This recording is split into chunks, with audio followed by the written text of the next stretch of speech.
Kesehatan. Kira-kira ini seperti apa yang diharapkan dari tim ini? Tim Satgas itu mereka bekerja profesional, objektif, melibatkan semua pihak, termasuk DPRK Komisi D.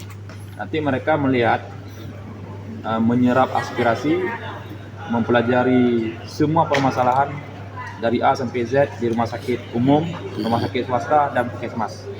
Sehingga nantinya melahirkan rekomendasi yang diserahkan ke Bupati untuk ditindaklanjuti, dan tujuannya nanti supaya mendapatkan pelayanan prima kepada masyarakat. Jadi termasuk teman-teman misalnya kan ada audit BPKP dulu, juga ini juga akan dipelajari Itu kembali. dasarnya.